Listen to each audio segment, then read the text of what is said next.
আল্লাহ বলেন এত কষ্ট করে মা তোমাকে পেটে বহন করে। আমি এই হামালাতুহু উম্মুহু ওয়াহানানের ব্যাখ্যা পড়েছি। একটা মা পৃথিবীর জমিনে একটা সন্তানকে ডেলিভারি দেওয়ার সময় 57 ইউনিট কষ্ট সহ্য করে। বিজ্ঞানী আয়াতের ব্যাখ্যা করতে গিয়ে জানিয়েছে এই পৃথিবীর যত শক্তিশালী মানুষ হোক, এমনকি যদি ডোনাল্ড ট্রাম্প হয়, ও সর্বোচ্চ 47 না 45 ইউনিট কষ্ট সহ্য করতে পারবে। 45 ইউনিটের বেশি কষ্ট দিলে ডোনাল্ড ট্রাম্প মরে যাবে। কিন্তু একটা মা আপনাকে আমাকে পৃথিবীর এই মুখ দেখাতে গিয়ে ডেলিভারির সময় 57 ইউনিট কষ্ট সহ্য অলরেডি করেছে। এই কষ্ট সহ্য করার সময় সে সিদ্ধান্ত নিয়ে ফেলেছিলাম যে এই পৃথিবীতে যদি আমি হামজা, এ গোলাম রব্বানী, এ আকরাম এ সুন্দরভাবে খালাস হয়ে যায়, তাহলে জীবনে আর স্বামীর কাছে যাব না। কিন্তু আমি হামজা যখন দুনিয়ায় আসে, আকরাম যখন দুনিয়ায় এসে যায়, আকরামের হামজার চেহারা দেখার পরে এই যে কষ্টটা 10 মাস 10 দিনের ডেলিভারির, আল্লাহ বলেন সব আমি মুছে ফেলে। আমরা যারা সন্তান আছি, আমাদেরকে যেহেতু পরিচয় আল্লাহ করিয়ে দিচ্ছেন মা আর বাবার সাথে, এই পৃথিবীতে আমরা জানি আল্লাহ পাক বাদে কারো আইন মানা জায়েজ। وقضى ربك ألا تعبدوا إلا إياه وبالوالدين إحسانا। আল্লাহর আইন মানা কি? সবাই বলেন। আর মা বাবার আইন মানা না ফরজ। মা বাবার আইন মানা ফরজ না। وبالوالدين إحسانا, মা বাবার সেবা করা ফরজ। আর যার মা বাবা তার সেবা করা ফরজ। কথা বোঝা গেছে? যার মা বাবা, সে নারী হোক আর পুরুষ হোক, তার সেবা করা ফরজ। অন্য কেউ যদি না করে তার গুনাহ হবে না, সে যদি দায়িত্ব পালন করে তাহলে তার সওয়াব হবে। অনেক শ্বশুর আছে, শাশুড়ি আছে, আন্দাজে মন খারাপ করে, ইসলাম মাইন্ডের পরিবার থেকে বৌমা নিয়ে আসনা, আমার খেদমত করে না। আরে বৌমা আপনার খেদমত করবে কোথায় পেয়েছেন আপনি? আপনার খেদমত যদি করা দায়িত্ব হয়ে থাকে, ফরজ হয়ে থাকে, এটা আপনার সন্তানের। ঠিক বললে তো হচ্ছে না, কারণ বহু সন্তান আমরা চাই।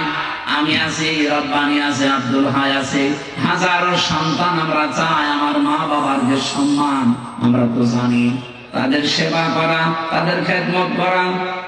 কিন্তু অধিকাংশ পরিবারে আমরা পারি না আমাদের বউর কারণে।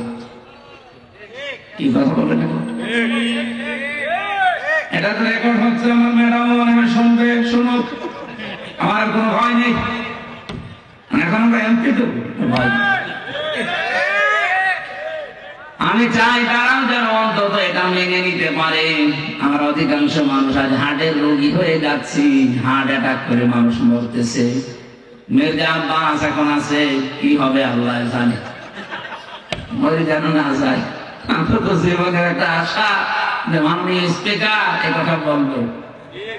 এখন তো সিঙ্গাপুরে যে অবস্থা, যদি মরে যায় ওখানে তো আবার সে পাটোয়ারি চলে আসতে পারে।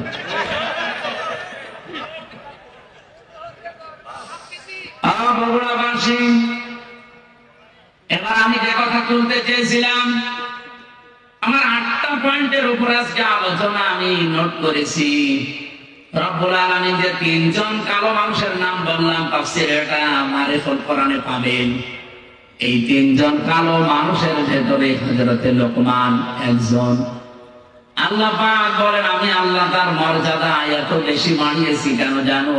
ওয়ালাকাদ আতাইনা লোকমানাল হিকমাতা, অবশ্যই আমি লোকমানকে জ্ঞান দিয়েছিলাম, হিকমা দিয়েছিলাম, আর তাকে এই কথা বলে দিয়েছিলাম, আনিশ করলে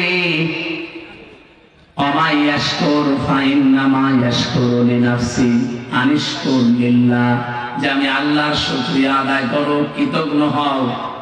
যে ব্যক্তি আল্লাহর শুকরিয়া আদায় করে সে যেন নিজের জন্যই করে। ওমান কাফারা ফাইন্নাল্লাহা গনিয়্যুন হামিদ, কোন মানুষ যদি পৃথিবীতে আল্লাহর শুকরিয়া আদায় না করে, কুফরি করে, অকৃতজ্ঞ হয়ে যায়, সে যেন মনে রাখে আমার আল্লাহ মুকাফেকিহীন, প্রশংসিত। এটা আমার তেলাওয়াত কিতাবের বাংলা অর্থ ছিল। এবার আমি যে আয়াত থেকে যা পেয়েছি এগুলো ডেলিভারি দিতে চাই, নাকি চলে যাবে না? থাকবেন তো ইনশাআল্লাহ? হযরত লোকমান বলেন, ইন্নী খাদামতু, অবশ্যই আমি খেদমত করেছি।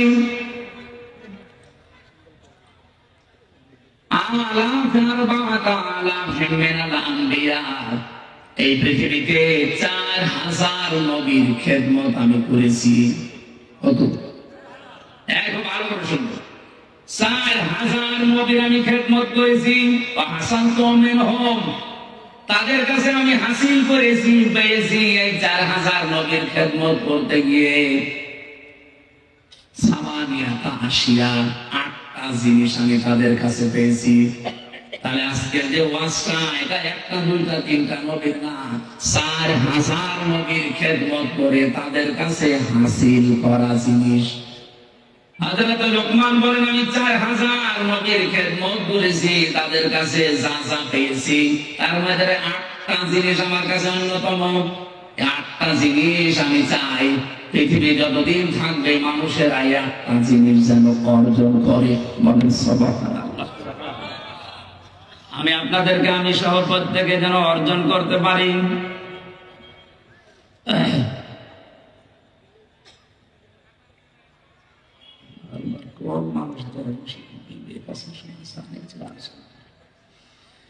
এক নম্বরে 8টা শিক্ষার ভেতরে আমি পেয়েছি নবীদের কাছ থেকে যে নামাজের ভেতরে মন তৈরি করা লাগবে। কিসের ভেতরে? প্রশ্ন আসতে পারে, সব নবীর না জামানায় কি নামাজ ছিল? হযরত আদম আলাইহিস সালাম থেকে শুরু করে মুহাম্মদ রাসূলুল্লাহ পর্যন্ত যত নবী আল্লাহ দুনিয়াতে পাঠিয়েছেন, প্রত্যেক নবীকে আল্লাহ পাক কম বেশি সিজদার হুকুম দিয়েছিলেন। তাদের হয়তো এভাবে 5 ওয়াক্ত ছিল না, কিন্তু সিজদা দেওয়ার নিয়ম ছিল, কারণ সিজদা ছাড়া কেউ আল্লাহর নিকটবর্তী হতে পারে না।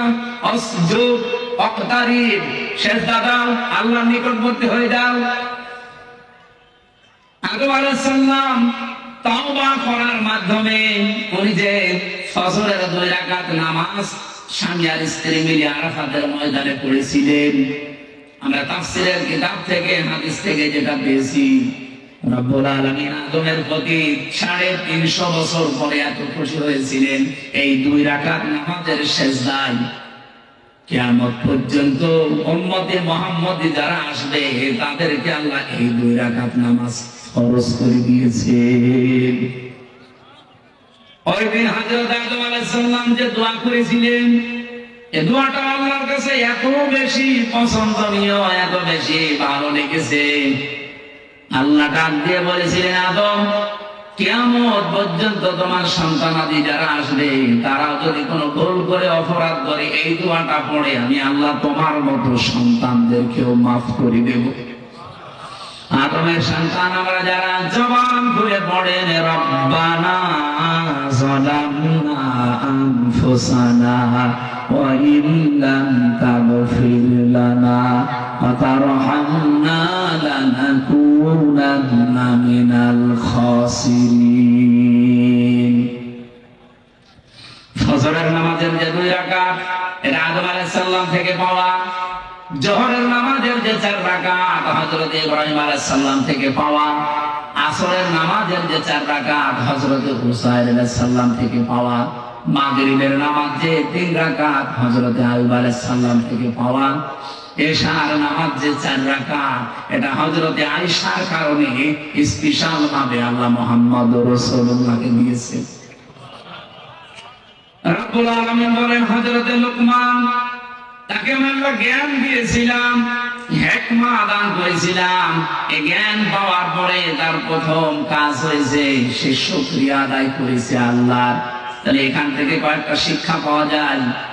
জ্ঞান যারা পাবে, জ্ঞান তো আল্লাহর দৃষ্টিতে তারা যারা আল্লাহর কাছে নত হবে, নম্র হবে, শুকরিয়া আদায় করবে আল্লাহর নিয়ামত গুলোর। তা আমাদের আচরণটা পুরা উল্টা। একটা ভিডিও দেখছিলাম আজকে আসার সময়, নৌকা নিয়ে পার হয়ে যাচ্ছে দুইজন শিক্ষিত মানুষ। মাঝিকে নৌকা যখন একেবারে নদীর মাঝে অনেক সুন্দর সুন্দর কথা শোনাচ্ছে, মাঝি তুমি আমাদের বাবা, তুমি আমাদের দাদা, বাবা দাদা খালু যা বলা সব বলছে, যে শুধুমাত্র নদীটা আস্তে আস্তে পার করো। এ কথাগুলো শুনতে শুনতে বেশ নদীটা পার করে যে ডাঙ্গায় তুলে দিয়েছে। ডাঙ্গায় নামার পরে এমন গালিগালাজ আরম্ভ করেছে। আমার এই উদাহরণটা ভিডিওতে দেখার পরে মনে হচ্ছিল বাংলাদেশে আজ অনেকে এই আচরণ করছে। 18 মাসেও যাদের আচরণ ছিল একরকম, দেখেন 18 মাস পরে নির্বাচিত হয়ে তাদের আচরণ ঠিক ওই ভদ্রলোকের মতো হয়ে গেছে। এতদিন যাদেরকে বাপ বলতো, দাদা বলতো, খালু বলতো, এখন তাদেরকে শালা বলছে। এমনকি বৈধ জিনিস পর্যন্ত তারা মানতে চাচ্ছে না। তার মানে ক্ষমতায় না থাকলে মানুষ যতটুকু নম্র হয়, ভদ্র হয়, কৃতজ্ঞতা আদায় করে, ক্ষমতা পেয়ে অনেক মানুষ অহংকারী হয়ে যায়। হযরত লোকমান এটা হননি। অনেক জ্ঞান পাওয়ার পর, এটা যেটা আল্লাহর একটা নিয়ামত, এই পৃথিবীর শ্রেষ্ঠ নিয়ামতের ভেতরে, এটা পাওয়ার পরে তিনি শুকরিয়া আদায় করেছিলেন, কৃতজ্ঞতা আদায় করেছিলেন, কৃতজ্ঞ হয়েছিলেন আল্লাহর কাছে। রব্বুল আলামিন বলেন, লাকাদ আতাইনা দাউদা ওয়া সুলাইমানা ইলমা। অবশ্যই আমি দাউদ আর সুলাইমানকে জ্ঞান দিয়েছিলাম। আকাল আলহামদুলিল্লাহিল্লাযী ফাদ্দালানা আলা কাসীরিন মিন ইবাদিহিল মুমিনিন।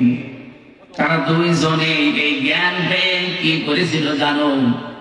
আকাল আলহামদুলিল্লাহিল্লাযী ফাদ্দালানা। তারা দুইজনে শুকরিয়া আদায় করেছে ওই আল্লাহ। ওনারা বলছে ওই আল্লাহর শুকরিয়া আদায় করছি আমরা, যিনি আমাদেরকে জ্ঞান দিয়েছেন, আমাদের মর্যাদা দিয়েছেন।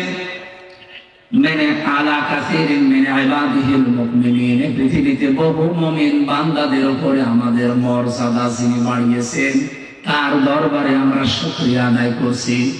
জ্ঞান পাওয়ার পরে জ্ঞানী মানুষদের আচরণ হওয়া দরকার। তারা নত হবে আল্লাহর দরবারে, দরবারে ইলাহিতে তারা আরো নম্র হবে, ভদ্র হবে, মাথা নত করবে। আর আমাদের মুসলমান আমরা দাবি করে দেখছি আমাদেরটা পুরা উল্টা। লোকমান আলাইহিস সালাম 4000 নবীদের কাছে যে কথাগুলো শিক্ষা পেয়েছিলেন, তার 1 নম্বরে বলেন যে সেজদা দেওয়া লাগবে জীবনে, নামাজ এটা যেন কেউ না ছাড়েন। প্রত্যেক নবী যেহেতু এটা পেয়েছিলেন। 2 নম্বরে তিনি বলেন, আমি এই শিক্ষাটা নবীদের কাছ থেকে পেয়েছি, যদি কেউ কারো বাড়িতে প্রবেশ করেন সে যেন উকি ঝুঁকি না দেয়। আজ আমাদের সামাজিক জীবনে এটা আছে না নেই?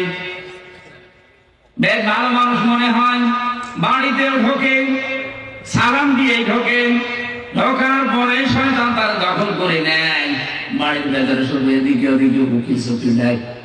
উনি বলেন 4000 নবীর খেদমত করে আমি এইটা পেয়েছি যে কারো বাড়িতে ঢুকলে উকি ঝুঁকি দেওয়া যাবে। কথা বুঝেছেন? অনেক মানুষ চালাকি করে আমি দেখি, বাড়িতে বাড়ির বাইরে দাঁড়িয়ে সালাম দেয়, আসসালামু আলাইকুম। এটা দেওয়ার পরে জিজ্ঞাসা করে, করতে করতে বাড়ির ভেতরে প্রবেশ করে সব দেখা শেষ।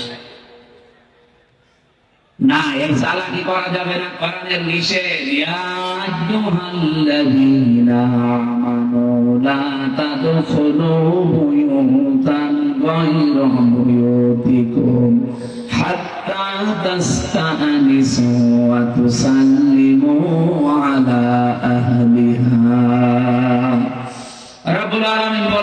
নবী ইমানদারদেরকে বলেন, নিজের ঘর হোক আর অন্যের ঘর হোক, সালাম দেওয়া অনুমতি ছাড়া কারো বাড়িতে যাওয়া, এটা আমাদের আর সামাজিক জীবনে আছে। বলেন বলেন, এটা আল্লাহ যেন আমাদের মেনে চলার তৌফিক দেন, বলেন আমিন। এটা অনেকেই হেলাই খেলাই নষ্ট করে, আমলটা করতে চায় না। না, এটা কোনো অনেক গুরুত্বপূর্ণ বিষয়, কোরআনে আল্লাহ যেহেতু দিয়েছেন।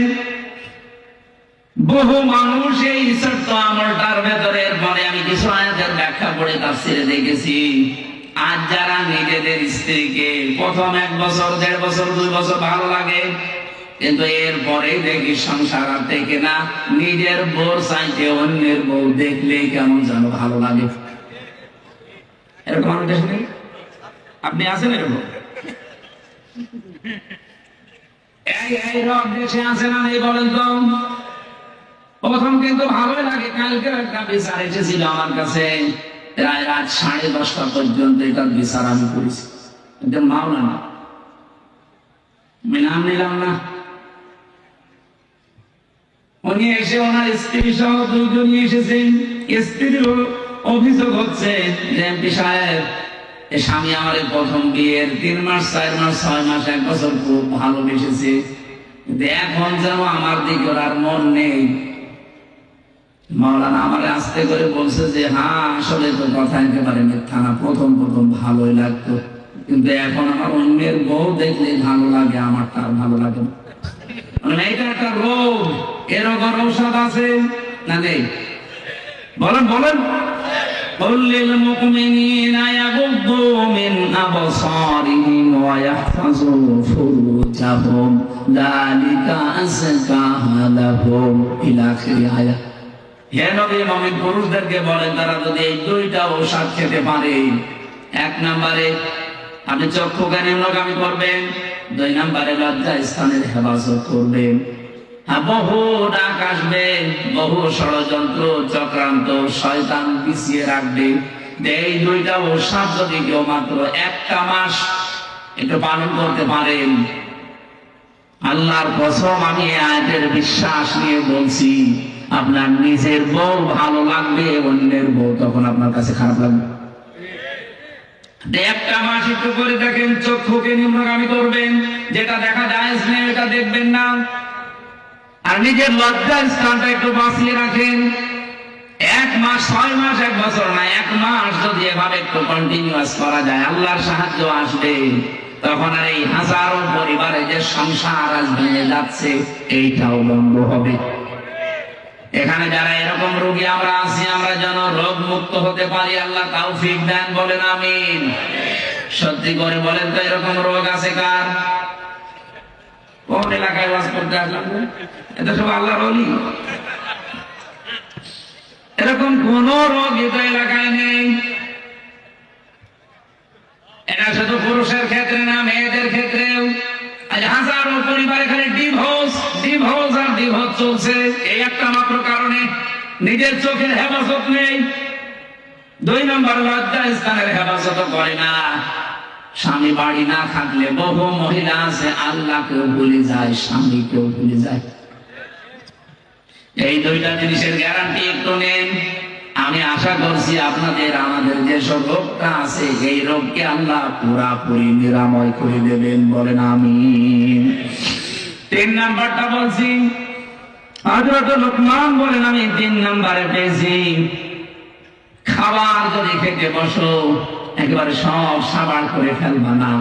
প্রতিটি নবী এই শিক্ষাটা আমি নবীর খেদমত করে পেয়েছি 4000 নবীর কাছে, তারা কোনদিন চা খেতে বসেছে সব সাবাড় করেনি। এই জন্য প্রত্যেক নবীর বুক ছিল বড় আর পেট ছিল ছোট। আমরা এমন উম্মত, আমাদের কোনো বুক নেই, শুধু পেট। আমি সংসদে আমার ডানে বামে সামনে পেছনে যেখানে তাকাচ্ছি শুধু ভড়ি আর ভড়ি, খালি আমারই ভড়ি নেই। আমার বামে যেটা ওইটাও ভড়িয়ালা, ডাইনে যেটা ওইটাও ভড়িয়ালা। নাম নিলাম না, আপনি দেখতে পাবেন কালকে পরশু দিবি কি ভড়ি গো। মাঝে মাঝে আমার মনে হয় আল্লাহ এদের ভড়ি দেখে তো মহিলারা লজ্জা পাবে, ছেলে মেয়ে হয় আমাদের আর ভড়ি হয় এর। কি পেট, আটের পেট। নবীদের এরকম পেট হয়নি কেন? কারণ নবীরা 3টা সুন্নাত আদায় করে খাবার খেতেন। 1 ভাগ খাবার, 1 ভাগ পানি, আর 1 ভাগ হজম করার জন্য খালি রাখতেন। এই জন্য নবীদের পেট বড় হয়নি, বড় হয়েছে বুক। তাদের এই বুক বড় হওয়ার কারণে তারা জালেমদের সামনে মাথা নত করে নাই, সত্য বলতে ভয় পায় নাই। কথা বলছেন না কেন?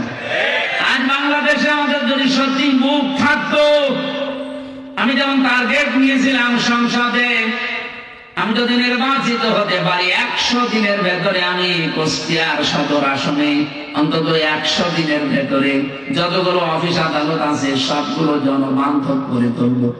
আর এটা করতে গেলে আমি নিজেও জানতাম যে অনেকের মন পাওয়া যাবে না, কারণ যত বড় অফিসার সে তত বড় মুডে থাকে। সবাই চায় যে আমার সবাই জি হুজুর, জি হুজুর, স্যার স্যার, এটা করতে থাক। চেয়েছিলাম যে ডিসি, এসপি, ডিওনো, ওসি, সিভিল সার্জন সহ সরকারি যত প্রতিষ্ঠান আছে এগুলো যেন জনবান্ধব হয়, মানুষ যেন সেখানে যে ভয় না পায়। এই ভয় দূর করার জন্য খালি বারবার এখানে মানুষের সম্পৃক্ততা বাড়ানোর চেষ্টা করলাম। যে কয়টা জিনিসে হাত দিলাম দেখি না শত্রু হয়ে গেছে। আমি নাম ধরেই বলছি, কুষ্টিয়ার এখন যারা দায়িত্বে আছে এই মানুষগুলো এখন আর আমাকে দেখতে পারছে না, কারণ এদের আঁকে অলরেডি ঘা লেগে গেছে। হাসপাতালে হাত দিলাম, হাসপাতালে যারা দায়িত্বে আছে এরা এখন আর রাজি না। প্রথম বলতো যে হ্যাঁ খুব ভালো কাজ হচ্ছে। বাজারটা মনিটরিং করার জন্য এত অত্যাচার করে মানুষেরা। ম্যাজিস্ট্রেট দিয়ে একদিন দিয়ে দেখলাম 670 টাকা দিয়ে 570 টাকা দিয়ে মুরগি, দেশি মুরগি কিনেছে আর বিক্রি করছে 650 টাকা। ম্যাজিস্ট্রেটকে বললাম দেখেন তো সর্বোচ্চ লাভ করার কি আছে? উনি বলছে 18 থেকে 20 টাকা। একটা জিনিসে আপনি সর্বোচ্চ 18 থেকে 20 টাকা লাভ করতে পারবেন, আর ও লাভ করছে 1 কেজিতে 80 টাকা। বলতে গেলাম উনি কালার হয়ে গেছে, বলছে এটা এমপির কাজ না। মাদকের ওখানে গিয়ে 27 জনের লিস্ট করলাম পুরো কুষ্টিয়ার ওই পাড়াতে, যে এদের দ্বারা সমাজ পরিবার ধ্বংস হয়ে যাচ্ছে। ও আল্লাহ, পরে দেখি যাদের কাছে নালিশ দিয়েছি সেই তাদের কাছে টাকা খায়। ওরা রাতের বেলা এসে আমাকে বলছে হুজুর আপনি আমাদের নাম পাঠিয়েছেন থানায়, ও থানার বাবুরে ডাকেন। ওদের রাতের বেলা সিভিল পোশাকে এসে মাল নিয়ে যায়। আমি নালিশ দেবো কার কাছে? এখন তাদের কাছেও খারাপ যে হ্যাঁ এটা এমপির কাজ না। হাসপাতালে কাজ নেই, বাজারে কাজ নেই, মাদকে আমার কাজ নেই। আমার কাজ কোথায়? আমি বসে বসে জিকির করবো। এই মানুষগুলো এখন শত্রু হয়ে যাচ্ছে। যেরকম একটু বন্ধু মতো ছিল সাবেক ডিসি, তারে অলরেডি শত্রুতা করে তাড়িয়ে দিয়েছে, কুষ্টিয়া থেকে বদলি করে দিয়েছে। এত বড় অপরাধ করার পর কোনো অনুশোচনা তাদের নেই। এই মানুষগুলো বুক উঁচু করে মাইকের সামনে বলে আমাদের কথা শোনে না, এই জন্য তাকে আমরা বদলি করে দিয়েছি। লজ্জা। আমি ওই দিন স্ট্যাটাস দিয়েছিলাম যে সব যোগ্য এবং ভালো মানুষের কদর বাংলাদেশে নেই। যে যত বড় দুর্নীতিবাজ সে এই দেশের তত বড় হিরো। দেশের একেবারে 12টা বাজিয়ে দিচ্ছে যারা, তারাই নাকি এই দেশের এখন সর্বোচ্চ জায়গায়। আমার ভাই, আমি যে সিদ্ধান্ত নিয়েছিলাম এগুলো আমি পালন করবো, এই কারণে আমি কোরআনে কারীম থেকে এটা জানি দুনিয়ার সবাই যদি আমার শত্রু হয়ে যায়, আমি যে বুক বড় করেছি, বুক মানে বড় বুক এইটা বলে না, এ বুকের ভেতরে আল্লাহ যে সৎ সাহস দিয়েছে, আমার কুষ্টিয়ার যারা দায়িত্বে আছে এরা কেন সারা পৃথিবী আমার বিরুদ্ধে চলে গেলেও ডট কি আর কিছু মনে করি না।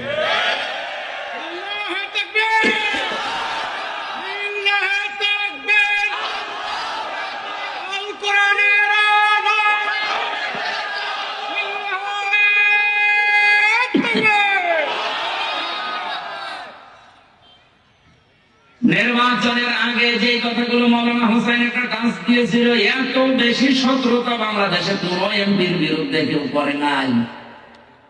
আমার একেবারে সেই 11 সাল থেকে শুরু করে কাটছাট ভিডিও গুলো এনে 64 জেলায় ওরা 64টা মামলা পর্যন্ত দিয়েছিল। দিয়েছিল কে দিয়ে? আমি একটা উদাহরণ দিতে গিয়ে 8 জনের নাম বলেছিলাম, তার ভেতরে আরাফাত রহমান, ওনার নাম ছিল, ওনার নামের শেষে যে দুটো শব্দ আছে ওই শব্দটাকে আমি বলেছিলাম এটা যদি কয়কার না দিয়ে কেউ কয়হস্য দেয় তাহলে পাল্টিয়ে যায় নামটা। এইরকম আরো 8টা নাম বলেছিলাম, সেগুলো বলে নাই। এই 15 সেকেন্ডের ভিডিও ছেড়ে 64 জেলায় 64টা মামলা দিয়েছে। ওরা মনে করেছিল মামলা দিলে মনে হয় কে বসে যাবে। আরে ভাই, আমি তো আয়না ঘরে থাকা মানুষ, আমার কাছে শ্বশুরবাড়ি মনে হয় আয়না ঘরে থেকে ফাঁসির কন্টেন্ট সেলের ভেতরে ছিলাম 3 বছর খেয়ে না খেয়ে। আমি ঝুলেছিলাম প্রায় 11 ঘন্টা, মাথা নিচের দিকে পা উপরের দিকে দিয়ে। আর আপনি আমার এখন ঘরে দেখাচ্ছেন মামলা ও ছাতা, তো আমি গুলিয়ে খেয়ে ফেলবো। এটা আমাদের বুক বড় করা লাগবে ভাই। মাওলানা আব্দুল হাই সাইফুল্লাহ ভাই আমার বড় ভাই, আমি চাই আমাদের বুক যেন এরকম বড় হয় নবীদের মতো। প্রতিটি নবীর বুক ছিল বড়, তার মানে বুকের ভেতরে সাহস ছিল, আর পেট ছিল একেবারে ছোট। আজ বাংলার আলেম ওলামা গুলো যদি আমরা বুক বড় করতে পারতাম, বুকের সাহস নিতে পারতাম, আমার মনে হয় রামবান আর জেনারেল মানুষগুলো আলেমদের কদর আরো বেশি করত। এ দোষ শুধু আমাদের নিজেদেরই। আমি বুক বড় বলতে কিন্তু শুধুমাত্র একেবারে ডোনাল্ড ট্রাম্পের মতো এভাবে বুক বড় বোঝাইনি। এর ভেতরে সাহস লাগবে, ঈমান লাগবে। হযরত লোকমান বলেন, আমি নবীদের কাছে 4000 নবীর কাছে এইটা পেয়েছিলাম, 4 নম্বরে পেয়েছি প্রত্যেকটা নবীর কাছ থেকে যে কথা বলতে হলে হিসাব করে বলা লাগবে। কত মানুষ আজকে কথা বলছে দেখেন, হিসাব নেই। কত মন্ত্রী আজ কথা বলছে, তেল দিতে পারে না, একটু সরি বলবে না, আচ্ছা হেঁটে চলাফেরা করতে পারে না, শরীর ভালো থাকবে। মানে মাথা থেকে পা পর্যন্ত পিটানো দরকার। কালকের দিন পরে তো দেখা হবে না, কারণ আমার পাশেই ছিল। ওই সামনে তাকালে দেখা হবে। আমি জিজ্ঞাসা করবো চোখে চোখে, যেন একটা কথা বলবেন, তেল দিতে পারেন না, সরি বলবেন না, বলছে হাঁটাহাঁটি করলে শরীর ভালো থাকে। সংসদের মেন গেট থেকে ভেতর পর্যন্ত এতটুকু পথ উনি হেঁটে আসে না, গেটে নামে, এরপরে মানুষের ঘাড়ে হাত দিয়ে যায় ভেতরে। আর সে যদি এই কথা বলে, কথা হিসাব নিকাশ করে বলা দরকার না? গতকালকে একজন এক কথা বলে, অলরেডি সারা দেশে এখন 92% মুসলমানের পরিচয়, অন্তত রক্তক্ষরণ হচ্ছে যদি মুসলমান দাবি করে থাকে। উনি বলেছে ধর্ম ভিত্তিক রাজনীতি, ধর্ম কায়েম করার জন্য এই দেশে মুক্তিযুদ্ধ হয়েছে কিসের জন্য? ধর্ম যদি না থাকে দেশে, শুধু ইসলাম ধর্ম বলছি না, প্রত্যেকটা ধর্ম, কোন ধর্ম খারাপ কিছু করতে বলে না। ধর্ম যদি না থাকে আপনি কিভাবে থাকবেন, কোন পরিচয়ে থাকবেন বলেন? সুতরাং কথা যারা বলবেন হিসাব করে বলবেন। 5 নম্বরে উনি বলেন, আমি পেয়েছি নবীদের কাছ থেকে সব সময় আল্লাহকে সঙ্গে রাখা লাগবে। 6 নম্বরে আমি পেয়েছি এই পৃথিবীতে কবরের চিন্তা করা লাগবে। 7 নম্বরে আমি 2টা জিনিস অর্জন আর 2টা জিনিস বর্জন পেয়েছি। 7 নম্বরে পেয়েছি সব সময় মানুষ যেন অন্তত মরা লাগবে এই চিন্তাটা মাথায় নিয়ে ঘুরে। যখন চিন্তা হবে যে মরা লাগবে, ওর দ্বারা দুর্নীতি করা সম্ভব না।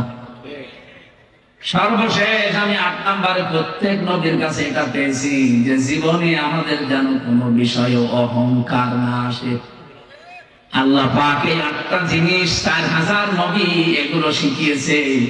উনি বলেন হাসান তো আমি হাসিল করেছি, পেয়েছি মিনহুম এই নবীদের কাছ থেকে সামানিয়াতা আশিয়া। এই 8টা জিনিস কিয়ামত পর্যন্ত দুনিয়া যারা আসবে তারা যেন এই 8টা জিনিসকে ফলো করে চলতে পারে, আমরাও যেন পারি। বলেন আমিন। ওয়া ইয়াশকুর ফাইন্নামা ইয়াশকুরু লিনাফসি। আল্লাহর কোনো লাভ নেই, এভাবে শুকরিয়া আদায় করে চলতে পারলে লাভ আমাদেরই। রব্বুল আলামিন কোরআনে কারিমের এই আয়াতটা আমি যতবার পড়েছি ততবার নতুন নতুন বিষয় আমার মাথার ভেতরে আল্লাহ দিয়েছে। গতানুগতিক ভাবে বহু কথাই আয়াতের আমরা শুনেছি সারা জীবন। হে নবী, আপনি বলুন, যদি আল্লাহকে কেউ ভালোবাসতে চায় সে যেন রাসূলুল্লাহকে ভালোবাসে। এই কথাটা এই জায়গায় নেই, তাহলে আল্লাহ হাত গুণ দিতেন। আল্লাহ দিয়েছেন তাবউন, ওই যে শব্দটা সূরা জুমারের 18 নম্বর আয়াতে আছে, ওই শব্দ এখানে আছে। ওর যা মাত্রা এইটা একই মাত্রা। কেউ যদি বলে আল্লাহ তোমাকে ভালোবাসি, আল্লাহ বলেন এই কথা প্রমাণ দিতে হলে আমার রাসূলুল্লাহকে ভালোবাসা লাগবে। ঠিক আছে না? ঠিক না? ঠিক আমি এর আগে একটা মিনিট নষ্ট করলাম না। আমি বললাম যে হাত কম যদি বলতেন তাহলে ভালো বেশি শেষ করে দিলাম। যেমন বেশি ছিল ভালো আবু তালেব, এমনকি আবু লাহাব রাসূলুল্লাহকে ভালোবেসেছিল জন্মে। আপনি দেখেছেন তার জন্মে খুশি হয়ে নিজের বাড়ির কাজের মহিলাকে হাজার করে দিয়েছে। এরকম তো আপনারা করতে পারবেন না, আমরা পারি না। এত বড় স্যাক্রিফাইস করেছে সেই লোকটা, কিন্তু সে ভালোবাসা পর্যন্ত শেষ করে দিয়েছে। রাসূলুল্লাহ যখন অনুসরণের কথা জানিয়েছে তখন সে পাথর মেরেছে। কথা বলে না? আমি এখান থেকে একটা শিক্ষা পেয়েছি, বিশ্ব নবীর দিকেও কিন্তু এই হাত দিয়ে এভাবে পাথর তুলে নিক্ষেপ করেছিল আর বলেছিল তাব্বালাকা আলিহাদা জামাতানা, মুহাম্মদ তুমি ধ্বংস হয়ে যাও, আমাদেরকে এই কথা বলার জন্য একত্রিত করেছো। আমি যতগুলো তাফসীরে জীবনে মিলিয়েছি, আমার ছোট্ট ব্রেনের ভেতরে এটা অলরেডি ধরা দিয়েছে। বাংলাদেশ সম্পর্কে আমি এই কথাটা এভাবে বলতে চাই, আবু লাহাব শুধু একটা পাথর নিক্ষেপ করেছিল রাসূলুল্লাহর দিকে। কয় হাত দিয়ে?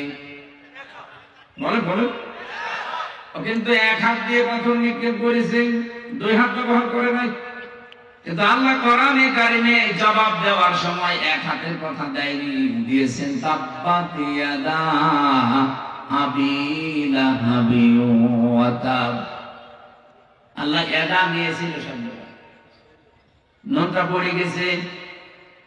ইয়াদুন না দিয়ে আল্লাহ ইয়াদা টান দিলেন কেন? আমার প্রশ্ন, দুনিয়াতে যে যতটুকু অপরাধ করে তার অতটুকু শাস্তি দিলেই এটা ন্যায় বিচার হয়ে যায়। আল্লাহ তাআলা এখানে এক হাত ব্যবহার না করে দুই হাতের কথা জানিয়েছেন। এতটুকু আল্লাহ শেষ করে দেননি, তাব্বা দিয়েছেন। ওর দুই হাত ধ্বংস হবে, এমন কোন নিজেও ধ্বংস হয়ে যাক। আল্লাহ বরদোয়া দিতে দিতে এমন পর্যায়ে গেছেন, মা আগনা আনহু মালুহু ওয়া মা কাসাব। ও জীবনে যা অর্জন করেছিল ওর কোন সম্পদ কাজে আসে নাই। এমনকি ওর লাশটা শেষ পর্যন্ত পচে নষ্ট হয়ে গেছে, মাটিও কেউ দিতে পারে না। সে ঠেলা দিয়ে গর্তের ভেতরে ফেলে পাথর দিয়ে চাপা দিয়েছে তার আত্মীয় স্বজনেরা। আপনি ভাবেন তো কোন পর্যায়ে তাকে পৌঁছিয়েছেন। রাসূলুল্লাহর সাথে বেয়াদবি করে আর কি, সায়াসলা নারন যাতা লাহাব। এখানে আল্লাহ সিন দিয়ে আরম্ভ করলেন। আমার মনে হয় আসলা নারন যাতা লাহাব দিলে আমরা অর্থ করতে পারতাম, পারতাম না। সিন দিয়েছেন কেন? সিন, সাফা, কদ, লাম এরকম 13টা শব্দ আছে আপনি গ্রামারে। কোন সেন্টেন্সের আগে যদি একটা ব্যবহার হয়, বিশেষ করে সিন আর সাফা, তাহলে বাংলা অর্থ দাঁড়ায় অতি তাড়াতাড়ি, অতি শীঘ্রই। আল্লাহ তাআলা সেই 1500 বছর আগে ওর নামে বলতে বলতে এই পর্যায়ে এসেছেন যে অতি শীঘ্রই ওকে জাহান্নামের লেলিহান আগুনে প্রবেশ করাবো। অতটুকু আল্লাহ বলেন না যে না, তোর স্ত্রী পর্যন্ত ওর সাথে থাকবে। এখান থেকে আমি যে কয়টা শিক্ষা বের করতে পেরেছি তার 1 নম্বরে, এই লোকটা এক হাত ব্যবহার করে হাত ধ্বংস হয়ে গেল। তার কয়টা? ওরা এইটা দিয়ে মেরেছে, এইটা তো কিছু করে না, কিন্তু এই হাত নড়াচড়া করেছিল। আমি যদি এইটা এখন এখান থেকে অন্তত 20 হাত করে নিক্ষেপ করি, এভাবে হাত তো ব্যবহার করছি একটা, আর এইটা নড়াচড়া করবে। এই কথা বলছেন? আল্লাহ যে নড়াচড়া করেছিল এই জন্য এই হাতও রাখে না, এটা ধ্বংস করে দিয়েছেন। আজ বাংলাদেশ সহ বিশ্বে ইসলাম পন্থীদের ডাইরেক্ট ইনডাইরেক্ট ধ্বংস করার জন্য, ইসলামকে নিঃশেষ করার জন্য যারা কাজ করছেন, ডান হাতের মতো বাম হাত দিয়ে অনেকে পেছন দরজা দিয়ে নাড়াচাড়া দিচ্ছে। বুঝে ঠিক বললেন নাকি আন্দাজে? ইন্না বাদশা রাব্বিকা লাশাদীদ। এমনিতে আল্লাহ কিছু বলে না, কিন্তু যদি ধরে ওরে আর ছাড়ে না।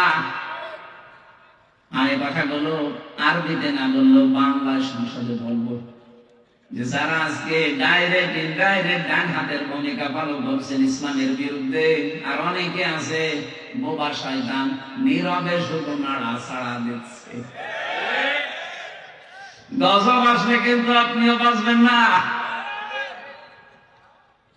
বলেন তো, যে দুইজন চাচার নাম বললাম, আবু লাহাব, আবু তালেব। আবু তালেব এত ভালোবেসেছে রাসূলুল্লাহকে, তার পুরা জীবন আমি পড়ে দেখেছি।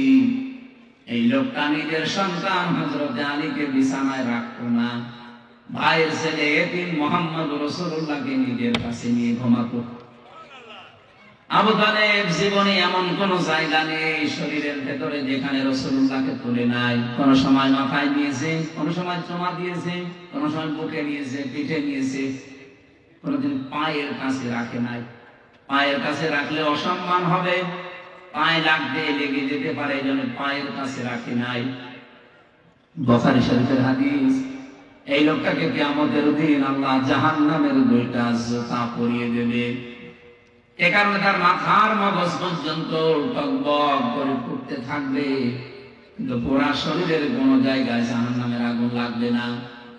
একটাই কারণ, পুরা শরীরে রাসূলুল্লাহর শরীর কাঁচতেছে, কিন্তু পায়ের সাথে কোনোদিন রাসূলুল্লাহর শরীর লাগে নাই। রব্বুল আলামিন এর জন্য পাটা জাহান্নামের ফিতা লাগিয়ে দেবে, পুরা শরীরটা কিছুই হবে না। এর ভালোবাসা কোন পর্যায়ে ছিল আপনি বলেন? এত ভালোবাসা, এত মহব্বত দেখিয়েছে রাসূলুল্লাহকে, কিন্তু নবীজি যেদিন ইন্তেকালের সময় বললেন, ইয়া আম্মি আবি তালিব লা ইলাহা ইল্লাল্লাহ হাজ্জুল লাকা ইনদাল্লাহি ইয়াউমাল কিয়ামাহ, রাহুল বুখারী।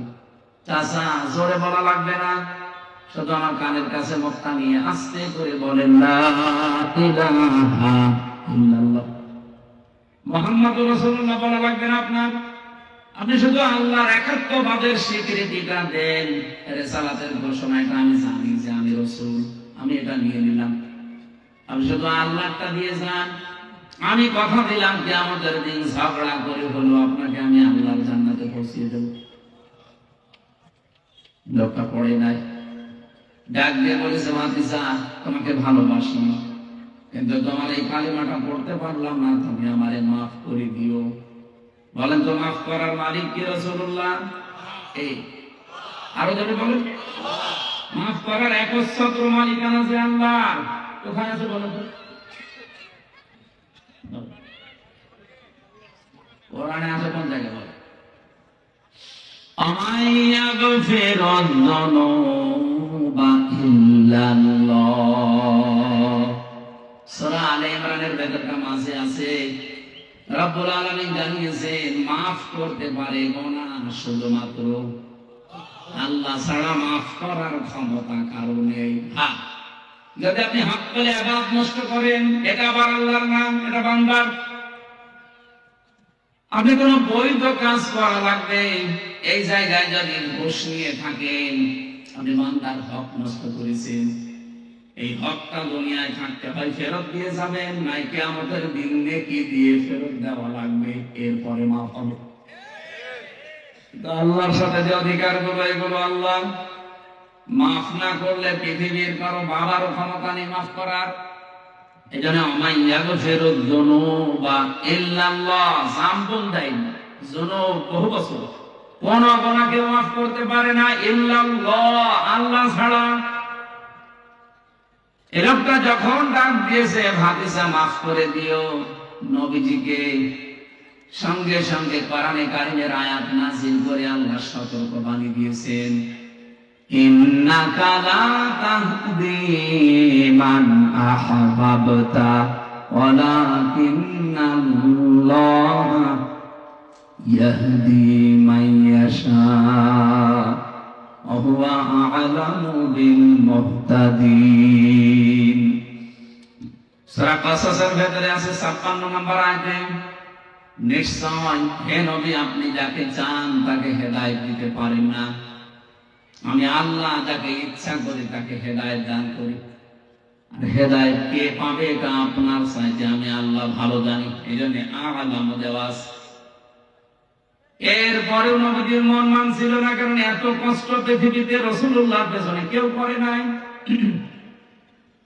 সেই জন্ম থেকে শুরু করে একেবারে প্রাপ্তবয়স্ক পর্যন্ত রাসূলুল্লাহ তার পেছনে এত, এই লোকটা রাসূলুল্লাহর পেছনে এত সময় দিয়েছে, শ্রম দিয়েছে, বাড়িতে রেখে খাবার খাওয়িয়েছে, লালন পালন করা যারে বলে।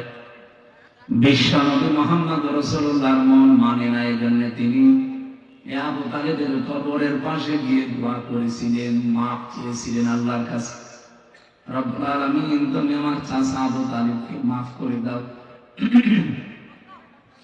সঙ্গে সঙ্গে জিবরাইল এসে বললেন, হে নবী হাত নামান। কার জন্য হাত তুলেছেন? মা কানা লিন-নাবিয়্যি ওয়াল্লাযীনা আমানু আন ইস্তাগফিরু লিল মুশরিকিন ইলা আখির আয়াত। সূরা তাওবার 113 নম্বর আয়াতের প্রথম অংশে আছে, কোন নবীর জন্য, কোন ঈমানদারের জন্য জায়েজ না, শোভনীয় না, উচিত না যে কোন মুশরিক মারা গেলে তার জন্য ক্ষমা চাবে। ওয়ালাউ কানু উলি কুরবা, যদি ওইটা নিজের নিকট আত্মীয় হয়। বাংলার মুসলমানেরা এটা রেকর্ড হচ্ছে। আপনি কার দোয়া আল্লাহ ফেরত দিচ্ছে টের পাচ্ছেন? জীবনে যে নবী হাত তুলেছে আল্লাহ ফেরত দিয়েছে এমন রেকর্ড নেই, শুধু একটা জায়গায় বিশ্ব নবী হাত তুলেছে আল্লাহ ফেরত দিয়েছে, আমি তার পুরা জীবনী পেয়ে একটা জায়গায় পেয়েছি। মনের ভেতরে যার কামনা আসলে কবুল হয়ে যেত, মনের ভেতরে কামনা আসলে যার কবুল হয়ে যেত, সেই নবী হাত তুলে বসে আছে, আল্লাহ হাত ফেরত দিচ্ছে যে চাচা মুশরিক এই কারণে। অথচ বাংলাদেশে আমরা দেখি অনেক মুশরিক একেবারে টাটকা মরে যায়, আর আমরা দোয়া করে জান্নাতে দিয়ে আসি, মনে হয় যে আমরা কন্ট্রাক্ট পারি নিয়েছি। জান্নাত আমাদের বাবা নাকি? আমাদের বাবা।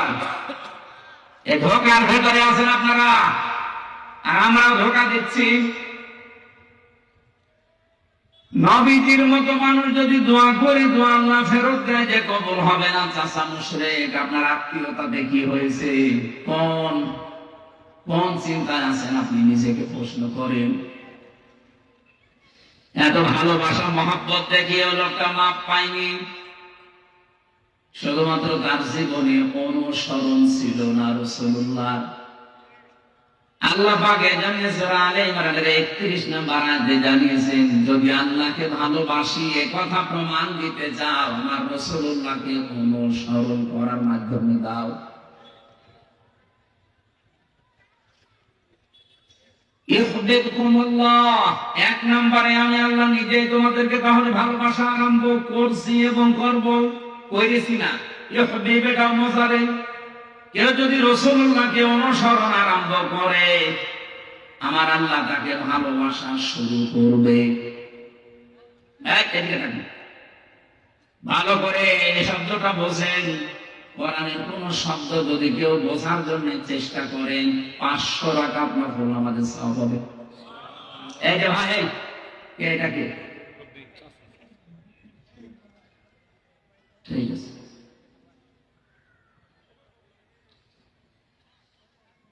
আল্লাহ পাক বলেন আমি যদি কাউকে ভালোবাসা আরম্ভ করি কয়েকটা পুরস্কার তাকে দেন। ওয়ায়াগফির লাকুম যুনুবাকুম আল্লাহু গফুরুর রহিম। এক নম্বরে আমি আল্লাহ নিজে তাকে মাফ করে দিচ্ছি এবং দেব। গোনা কয়টা মাফ করবো? আল্লাহ জামবন দিতে পারতেন, জামবানে দিতে পারতেন, দিয়েছেন জুনুব। একটা গোনাও তার বাকি থাকবে না। যখন থেকে রাসূলুল্লাহর অনুসরণ আরম্ভ করবে, ওই দিন থেকে ওর জীবনের সব অপরাধ আমি আল্লাহ মাফ করে দেব। না মাফ করে দিয়েছি, দেব। নওগাঁ বগুড়াবাসী এবার বলেন তো, কেউ যদি রাসূলুল্লাহকে অনুসরণ আরম্ভ না করে, আল্লাহ তাকে মাফ করবে, ভালোবাসা আরম্ভ করবে? বলেন বলেন। এই আয়াতটার ব্যাখ্যা পড়ে আমি যতটুকু বুঝলাম, এই পৃথিবীতে কেউ যদি রাসূলুল্লাহর অনুসরণ আরম্ভ না করে, ও যদি আকাশ দিয়ে উড়েও যায়, আল্লাহ ওকে এখনো ভালোবাসা আরম্ভ করেনি। এখন আমার প্রশ্ন, ভাই এই যে অনুসরণটা, এটা কি আংশিক না পূর্ণাঙ্গ? বলেন বলেন। বাংলাদেশের বহু মানুষ আমরা রাসূলুল্লাহর অনুসরণ করি ভালোবাসার মাধ্যমে, কিন্তু আংশিক। হয়তো টুপি দিয়ে, জুব্বা দিয়ে, দাড়ি দিয়ে, পাগড়ি দিয়ে, দস্তরখানা বিছিয়ে খাবার খাওয়া, এই অনুসরণ আমাদের শেষ। জীবন কি এই শেষ না আরো আছে? আপনাকে তো অনুসরণ করা লাগবে পূর্ণাঙ্গ। এই পূর্ণাঙ্গ অনুসরণের কথাগুলো যখন আমরা বিস্তারিত বলতে চাই, তখন যারা ওই আংশিক অনুসরণ করে অভ্যস্ত, তারা আমাদেরকে শত্রু মনে করে। আমার কথা মনে হয় বুঝে পেয়েছেন? না বোঝার ভান করে আছেন কারা? হাত করেন তো। আপনি এখনো বোঝেননি?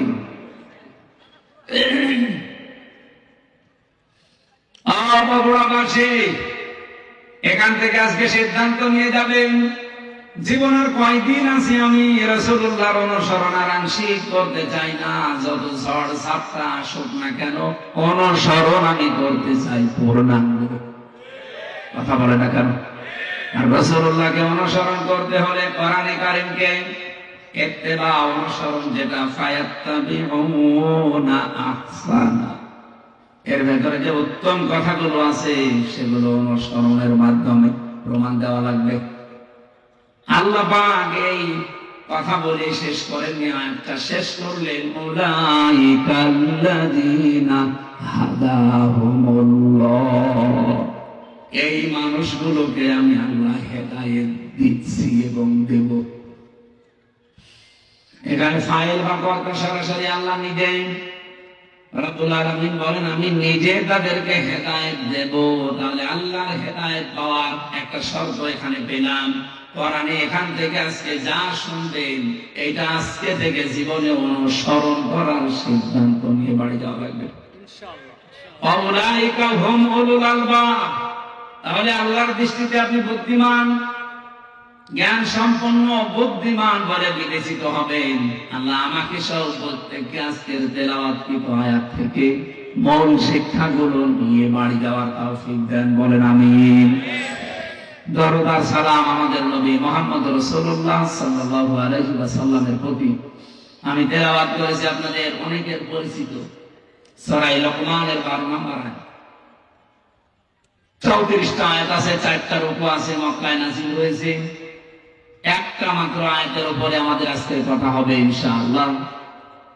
এই পৃথিবীতে যত জ্ঞানী বান্দাদের নাম আমরা শুনেছি, তাদের ভেতরে অন্যতম একজন মানুষ লোকমান।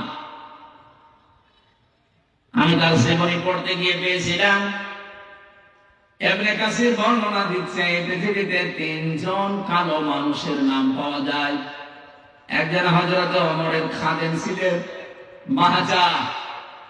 2 নম্বরে হযরত বেলাল রাদিয়াল্লাহু তাআলা আনহু। 3 নম্বরে লোকমান আলাইহিস সালাম। চেহারা এত কালো, আমরা তো বুঝবো কালো বললে কি কাক অথবা হাড়ির তলা অথবা এই যে মাইক্রো, এ তো কি কালো, এর চাইতে হযরত লোকমান আলাইহিস সালাম আরো কালো ছিলেন। তার ঠোঁটগুলো ছিল ঝুলে যাওয়া, মাথার চুলগুলো ছিল উস্কো খুস্কো, চেহারা ছিল একেবারে বেঁকে, একেবারে শর্ট। বলেন তো, চেহারার যে বর্ণনা এতক্ষণ বললাম, ওনাকে যদি এখন সামনে আনি, বারবার দেখতে মনে চাবে। অথচ এই মানুষটার মর্যাদা আল্লাহর কাছে এত বেশি, রব্বুল আলামিন কোরআনে কারীমের 34টা আয়াত সম্বলিত একটা সূরা তার নামে নাযিল করে তাকে চিরন্তন করে দিয়েছেন।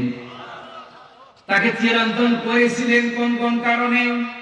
যে সমস্ত কারণগুলো আছে কোরআনের 34টা আয়াতের ভেতরে অন্যতম হচ্ছে তিনি তার সন্তানকে, সবাইকে না, তিনি তার সন্তানকে ওসিয়ত করেছিলেন আল্লাহ রাব্বুল আলামিনের সম্পর্কে। ওসিয়ত আর নসিহত কিন্তু এক না। ওসিয়ত শব্দটার বাংলা অর্থ হয় জোড়ালো ভাবে তাকিদ দিয়ে বলাকে। হযরতে লুকমান আল্লাহ পাক বর্ণনা দিয়েছেন, ওয়াইদ ক্বালা লুকমানু লিবনিহি ওয়া হুয়া ইয়াইযুহু ইয়া বুনাইয়া লা তুশরিক বিল্লাহ ইন্নাশ শিরকা লাযুলমুন আযীম। স্মরণ করো সময়ের কথা, যখন হযরতে লুকমান তার সন্তানকে ডাক দিয়ে বলেছিলেন, হে আমার কলিজার টুকরা সন্তান, লা তুশরিক বিল্লাহ, আল্লাহর সাথে শিরক করা যাবে না। ইন্নাশ শিরকা লাযুলমুন আযীম, অবশ্যই শিরক একটা বড় জুলুম।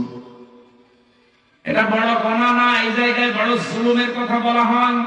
পৃথিবীতে যত জুলুম হতে পারে সব চাইতে বড় জুলুম আল্লাহর দৃষ্টিতে শিরক করা। এই জন্য পৃথিবীর সব গুনাহ মাফের গ্যারান্টি পাওয়া যায়, কিন্তু শিরক করলে আল্লাহ ঘোষণা দিয়েছেন যে মাফ হবে না। পৃথিবীতে যত নবীর জীবনী আমি পড়েছি, সব নবীদের কম বেশি হয়তো নসিহত ওসিয়ত আল্লাহ করেছিলেন, ওহী পাঠিয়েছিলেন, কিন্তু পৃথিবীর 2,24,000 বলেন আর 1,24,000 বলেন, যত নবী আল্লাহ পাঠিয়েছে প্রতিটি নবীকে একটা ওহী সবাইকে জানিয়েছে, সেটা শিরক করা যাবে না।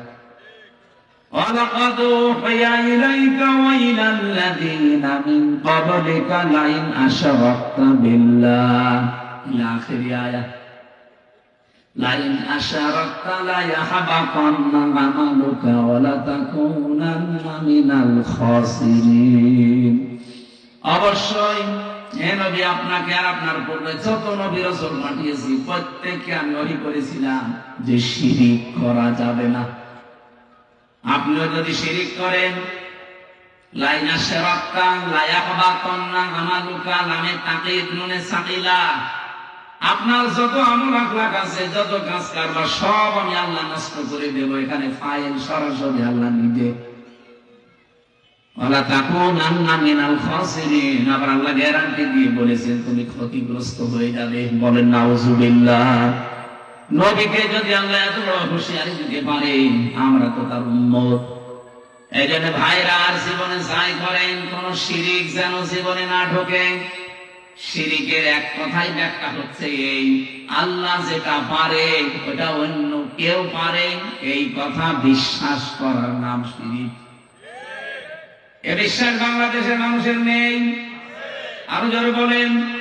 কত মানুষ হেলায় খেলায় হোক, জেনে হোক না জেনে হোক, বলে ফেলছে যে ক্ষমতায় যাওয়ার মালিক ও জনগণ, নামানোর মালিক ও জনগণ। এটা যে প্রকাশ্য শিরক, আপনারা কি বিশ্বাস করেন? শিরক যে লোকটা করে সে লোকটা মুশরিক। সে লোকটা কি? আরো জোরে বলেন। ইন্নাহু মান ইউশরিক বিল্লাহ ফাকাদ হারামাল্লাহু আলাইহিল জান্নাহ। কোন মানুষ যদি শিরক করে আমার আল্লাহ তাকে মাফ করবে না, গ্যারান্টি দিয়ে দিয়েছেন, ঘোষণা। তার 1 নাম্বার শাস্তি জাহান্নাম, তার জন্য ওয়াজিব, আর জান্নাত হারাম। আমালিস সালিমিনা মিন আনসার, এমনকি তাকে সাহায্যকারীও কাউকে পাওয়া যাবে না। বগুড়াবাসী এখন চিন্তায় থাকে শব্দগুলো নিয়ে। বহু মানুষের জীবনে নামাজ, রোজা, হজ, যাকাত, পর্দা এগুলো আমরা পাচ্ছি, কিন্তু শিরক রন্ধ্রে রন্ধ্রে ঢুকে আমাদের সব আমলগুলো অলরেডি নষ্ট করে ফেলছে। আহ্বান জানাচ্ছি, যাই করেন হিসাব নিকাশ করে শিরক যেন জীবনে না ঢোকে আমাদের। হযরত লোকমান তার সন্তানকে টাকা পয়সার সাথে আমার পরে ক্ষমতায় যাওয়া লাগবে কি করে, এইটা তিনি পরিচয় করাননি। হযরত লোকমান তার সন্তানকে পরিচয় করিয়েছিলেন কার সাথে? আরো জোরে বলেন। রব্বুল আলামিন এই উপদেশ বাণীতে, এই ওসিয়তে এত খুশি হয়েছেন। এই ওয়াজটা শোনার পর রব্বুল আলামিন এবার শুধুমাত্র হযরত লোকমানের ছেলেকে না, কিয়ামত পর্যন্ত যত সন্তান দুনিয়ায় আসবে সব সন্তানের জন্য আল্লাহ নিজে এবার ওসিয়ত করলেন, ওয়াসাইনাল ইনসানা বিওয়ালিদাইহি হামালাতুহু উম্মুহু ওয়াহানান আলা ওয়াহান। তাম পৃথিবীর সব মানুষকে, এ মানুষ বলতে শুধু মুসলমান না, হে লোকমান, তুমি তো সন্তানকে টাকা পয়সা কিভাবে কামাই করা লাগবে, কিভাবে ক্ষমতা দখল করা লাগবে, প্রভাব প্রতিপত্তি এলাকায় অর্জন করা লাগবে, এ পরিচয় করাওনি। তুমি পরিচয় করালে আল্লাহর সাথে। আমি আল্লাহ এখন দায়িত্ব নিয়ে তোমার সাথে তোমার সন্তানের পরিচয় করিয়ে দিলাম। শুধুমাত্র তোমাকে না, অবশ্যই ইনসান আছে। ইনসান মানে শুধু মুসলমান না, ইনসান মানে মানুষ। বলেন তো, হিন্দু কি মানুষ না? আরো জোরে বলেন। এলাকায় যদি কোনো অন্য ধর্মের ভাইরা বোনেরা থাকে, কোরআনে কারীম আপনাকে ইঙ্গিত দিয়েছে যে পৃথিবীর সব মানুষের প্রতি আল্লাহর ওসিয়তে। ওসিয়ত মানে কিন্তু জোরালো ভাবে বলা, গুরুত্ব দিয়ে জোর দিয়ে বলা। আমি আল্লাহ জোর দিয়ে তাম পৃথিবীর সব মানুষকে বললাম, পিতা মাতা যাদের আছে তাদের সাথে ভালো ব্যবহার করা লাগবে। এ ঘোষণা কার? আরো জোরে বলে। কোরআনে কারিমে যেখানে মা বাবার কথা আমি পেয়েছি, সেই জায়গায় দেখেছি কোন জায়গায় 3টা, কোন জায়গায় 5টা, কোন জায়গায় 7টা। খালি ব্যাখ্যা দিয়েছেন আল্লাহ। অন্যান্য কত মানুষের নাম তো কোরআনে আছে, কই এত ব্যাখ্যা তো আল্লাহ দেননি। এত বেশি ব্যাখ্যা আমার বাবার নামে আল্লাহ নিজে দিয়েছেন। রব্বুল আলামিন ব্যাখ্যা দিতে দিতে এমন সুন্দর সুন্দর শব্দগুলো চয়ন করলেন কোরআনে। واخفض لهما جناح الذل من الرحمة وقل رب ارحمهما كما ربياني صغيرا। আল্লাহ বলেন আখফিজ। আখফিজ শব্দের শাব্দিক অর্থ হচ্ছে ডাউন করা, এরপরে ফল করে দেওয়া। শুধু ডাউন করার নাম আখফিজ না, ডাউন করার পরে ফল করে দাও।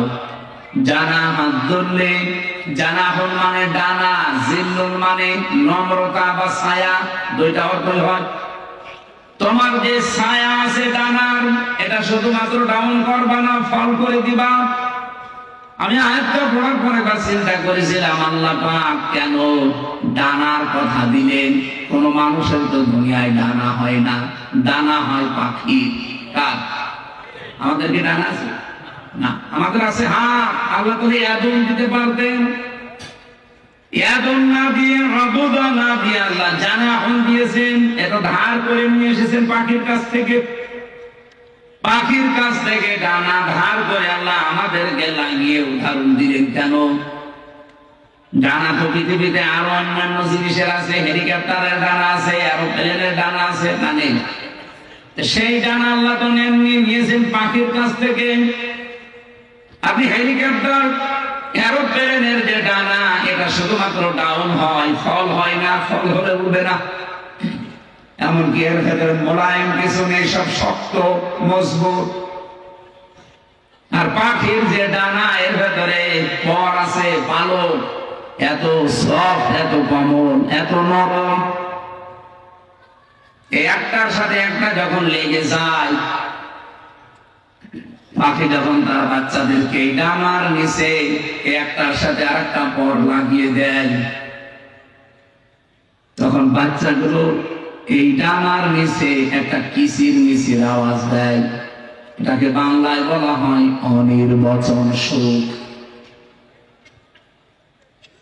তার মানে বাচ্চাগুলো মাকে বোঝাতে চায়, মা তুমি যেভাবে আমাদেরকে আগলিয়ে রেখেছো, তোমার ডানাগুলো শুধুমাত্র ডাউন করনি, ডাউন করার পরে ফল করে দিয়েছো। এই জন্য আমরা এমন নিরাপদে আছি যে আমাদেরকে আর অন্তত কোনো শত্রু দেখতে পাচ্ছে না, আমাদের ক্ষতি হওয়ার আর কোনো সম্ভাবনা নেই। আল্লাহ পাক বলেন, পৃথিবীর সন্তানেরা, মার বাবা তোমার জীবদ্দশায় যেন এইটা মনে করে যে আমার সাইফুল্লাহ থাকতে আমার আর কোনো চিন্তা নেই। আমার মনে হয় এরকম কথা মনে করার মতো সন্তান বাবা মা অনেক কম। অধিকাংশ পরিবারের সন্তান থাকা এটা আরো ঝামেলা। গতকালকে একটা ভিডিও দেখছিলাম, একটা সন্তানকে তার মা বাবা সম্পদ দিয়ে যায়নি, এই জন্য বাবার কবর ভেঙে দিচ্ছে। দেখেন গায়বান্ধা সাহাবী এসে বলেছিল, হে রাসূল, আমার বাবা আমাকে কিছু দেয়নি, আমি কি করব?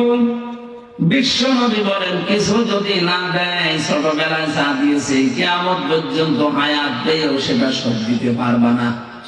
বাবা যা বলে ওইটাই ফাইনাল, যদি আল্লাহ রাসূলের বিরুদ্ধে না যায়।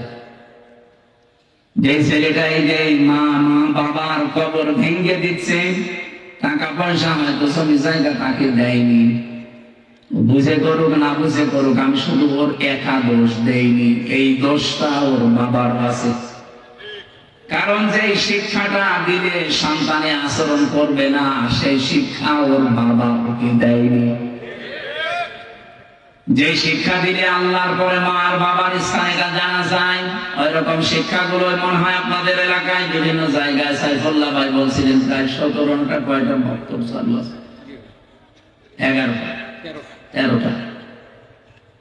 এইরকম সন্তানগুলো যে সমস্ত এলাকায় আছেন, এই 13টা 15টা 20টা করে যদি সব উদ্যোগ নিয়ে যে শিক্ষা পেলে আপনার কবর ভাঙবে না, আর কবরের পাশে দাঁড়িয়ে দোয়া করবে, এইরকম আব্দুল হাই সাইফুল্লাহর মতো সন্তান আমরা তৈরি করতে চাই। আল্লাহ পাক প্রতিটি জেলায় প্রতিটি এলাকায় এরকম মানুষ যেন তৈরি করে দেন, বলেন আমিন। আমার ভাইরা, আমার কথা ছিল, হযরত লোকমান তার সন্তানকে পরিচয় করিয়েছেন শুধুমাত্র আল্লাহর সাথে। আমার আল্লাহ বলেন, আমি দায়িত্ব নিয়ে তামাম দুনিয়ার সব সন্তানকে পরিচয় করালাম তার মা আর বাবার সাথে। এমন একটা সুন্দর উদাহরণ আল্লাহ কোরআনে সেট করলেন। তোমার মা বাবা যদি পৃথিবীর সব কিছু তোমাকে ছেড়ে দিতে বলে, নবীজি বলেন, মা আর বাবার জন্য সব কিছু ছেড়ে দেওয়া তোমার জন্য ফরজ, যেটা জায়েজ হয়। এখানে একটা মাসলা আছে, যেহেতু আলেমরা বসে আছেন, মায়ের কথা শুনে কিন্তু স্ত্রীকে তালাক দেওয়া জায়েজ নেই। এত সম্মান যে মায়ের, এত সম্মান যে বাবা, আপনি মায়ের কথা মতো স্ত্রীকে তালাক দিতে পারবেন না, কিন্তু বাবার কথা মতো পারা যাবে। কারণ বউ আর শাশুড়ির ভেতরে যে সম্পর্কটা মার মেয়ের মতো হওয়া দরকার, এটা 100টা 98টা পরিবারে আজ বাংলাদেশে নেই। এই কথা বলা হবে, এ ওর দোষ ধরে, ও এর দোষ ধরে। অথচ ওইটা যদি ওনার নিজের মেয়ে হতো, কোনদিন ওইভাবে ভুল ধরতো না, আর ওইটা যদি ওর নিজের মা হতো, কোনদিন দোষ ধরতো না। আল্লাহ ভালো জানে যে দুজনের ভেতরে মিল হয় না, হচ্ছে না। এই জন্য মায়ের কথা মতো হুট করে আপনি বউ তালাক দিতে পারবেন না। বাবার কথা মতো যদি ওটা জায়েজ পর্যায়ে যায়, তাহলে বউ বাদ দেওয়াও যায় না। আমার ভাইরা, আমি একটা বাস্তব কথা বলছি। আজ বাংলাদেশের আমার যতটুকু ধারণা আমি দেখি এবং শুনি, এদেশের আজ 100টা পরিবারের 90টা পরিবারে শান্তি নেই, শুধুমাত্র বউ আর শাশুড়ির এই ছোট মনের কারণে। আমরা আহ্বান জানাবো, মেয়েরা যারা এসেছেন, আপনাদের মনটা আপনারা উদার করবেন। কয়দিন থাকবেন দুনিয়াতে? এই ছোট্ট দুনিয়ার ফেরে পড়ে যদি বিশাল আখেরাত আপনি পরিবারেই নষ্ট করে ফেলেন, আপনার মতো কি বলবো আহাম্মক আর কেউ নেই। প্রত্যেককে আহ্বান জানাচ্ছি, নিজের মায়ের মতো মনে করে চলেন।